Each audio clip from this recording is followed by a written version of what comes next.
The proceeding was paid for by the friends and partners of Kearney Smith. What was that? I said the preceding program was paid for by the friends and partners of Kearney Smith.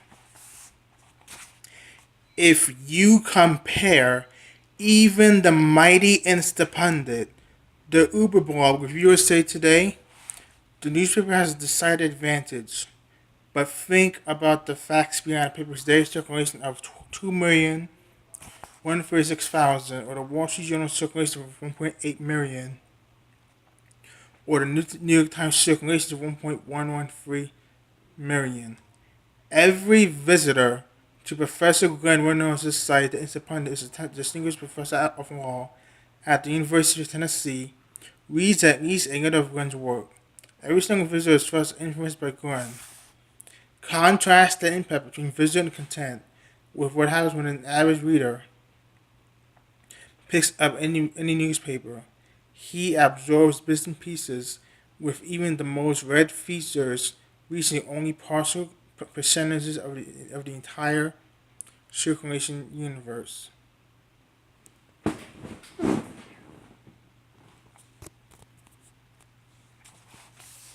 And the circulation trends for newspapers are terrible. In fact, the trends for all media are terrible. A massive project for the Project for Excellence in Journalism titled The State of News Media 2004 had more than 200 pages of detailed findings that would make any old media shareholder weep. Doom is on the medium horizon, and in the short term there is only red ink. Some examples from the study's litany of roles of fitting old media and good news for the media. From the study's newspaper section, newspaper circulation is in decline. The root problems go back to the late 1940s when the percentage of Americans reading newspapers began to drop. But for years, the U.S. population was growing so much that circulation kept rising, and then after 1970, remained stable. That changed in 1990 when circulation began to decline in absolute numbers. And the problem now appears to be more than fewer people developing the newspaper habit. People who used to read every day now read less often.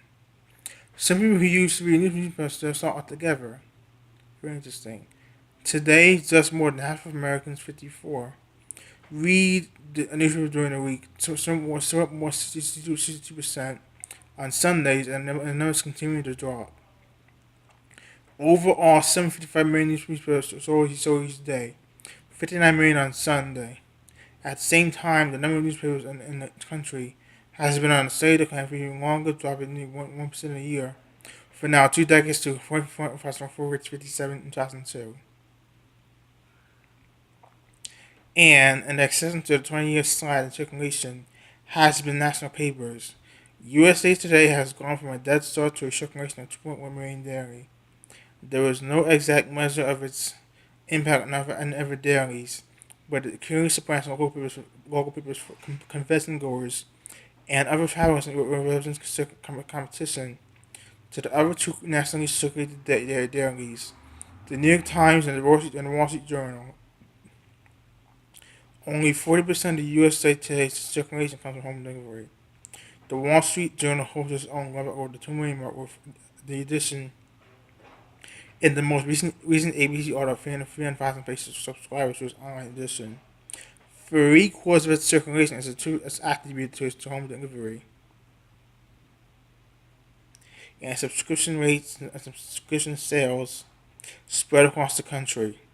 And that's obviously the New York Times has a gradually switched from Metropolitan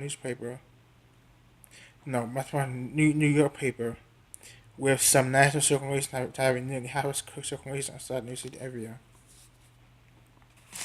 In addition to a variety of free internet news sites and the rise of CNN and NPR, the competitive climate for providing a basic national and international news report has grown far together for the typical independent or small city newspaper. Together, the top 7% of the nation's newspapers, 105 out of 4,457, command 55% of the total circulation.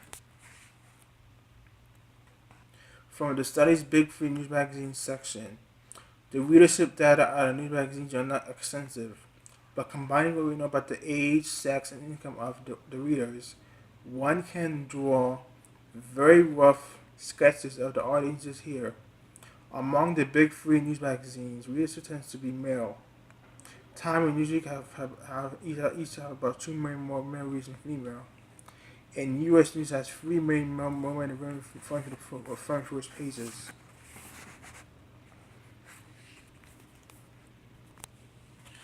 I'm trying to get a good sequence I can look this book. I'm not trying to waste time.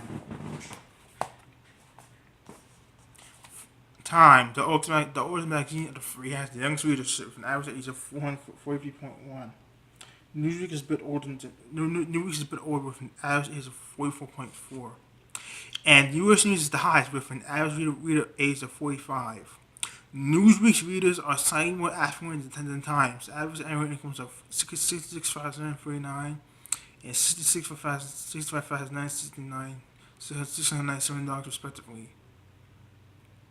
U.S. News readers are still above the industry average as a whole, have a slightly lower average income at $63,603.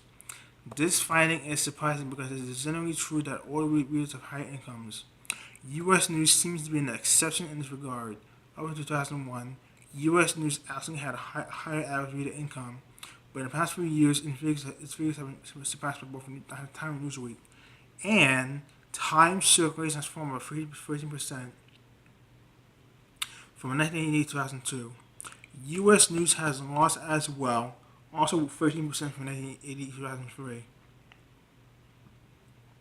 Newsweek has been the most stable of the three, experiencing a smaller drop of 3% in circulation since 1988. This disparity has significantly closed the gap between Newsweek, the historic number 2 in Time, the long-time genre leader. The gap went from 1988, now to 928,000 in 2001, and may have narrowed even more in 2002.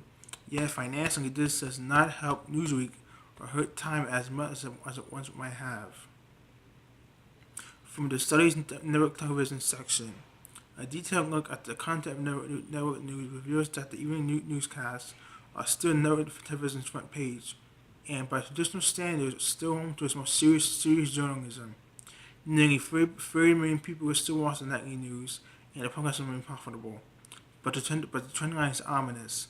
Even news ratings have dropped 59% since their peak 3 decades ago, and the audience is aging.